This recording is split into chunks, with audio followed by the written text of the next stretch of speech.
Hey y'all, it's Alex Headley here. Today I'm recording a message about real estate investing. So this is kind of like a real estate investing 101. If you haven't bought your first investment property yet, a couple techniques here, a couple things to tell you.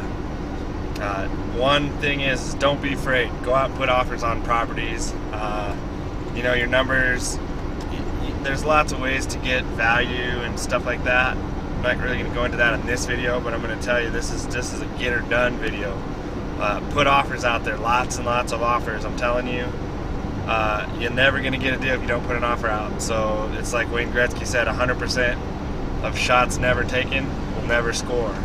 Same thing with real estate. If you don't put offers out there, you'll never get it. Only put one contingency clause in your offer and just do an inspection.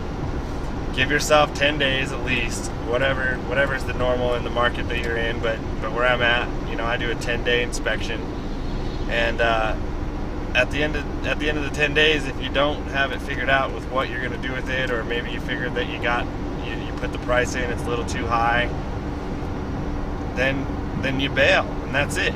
It's your inspection period. That's it. There's no subject to partner's approval, blah blah blah. Don't put those in there. Just do the inspection period. Do a normal 10-day.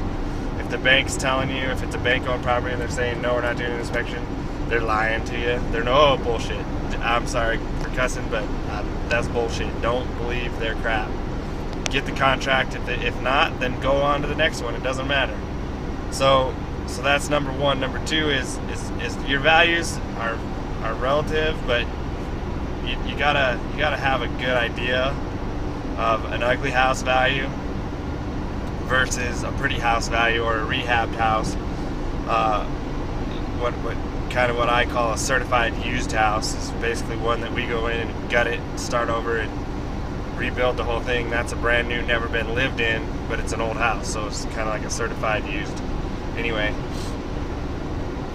you can compare those two values. Just make sure you're comparing apples and apples, and not apples, or you're not comparing used ugly houses to new nice houses, or to certified used houses, or any of that. You just look at four different values. You got the bank-owned ugly houses, you got the bank-owned pretty houses, you got normal straight sales that are people who haven't rehabbed them but they're nice, they're in good shape, and then you have the certified used houses, which is what fix and flippers do.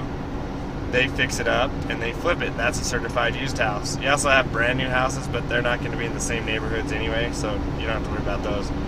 So those are the four house categories that you got to make sure you take into account when you're looking at value. And if you're buying an ugly house in a neighborhood, you only want to compare that price to the other ugly houses, and you can either use a realtor to get that information. You can use websites. There's lots of stuff on the internet. Redfin.com, if you're in an area that uses Redfin, they have a lot of data on there. Not necessarily always, I don't go off the values on there, I just look at the actual numbers. Your public records, you can use that.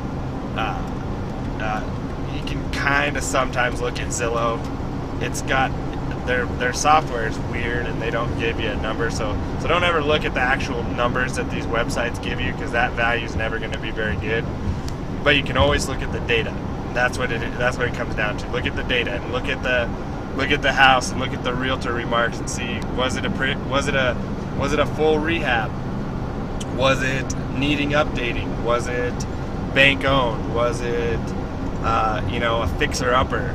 Any of those kind of keywords in the realtor's remarks are going to let you know. A lot of them will have really good pictures, and you can tell if it's in a neighborhood and the house has granite countertops and stainless steel and brand new cabinets. That's a certified used house.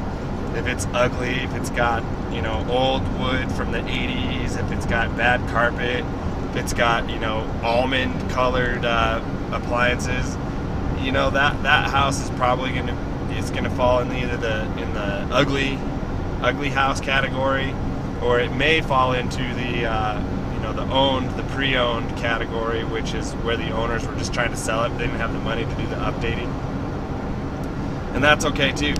But you want to know that number, and you could buy those. People can buy those, and you can just throw a renter in that property and be good to go, because it's in good shape still. I mean, yeah, it's old, but it's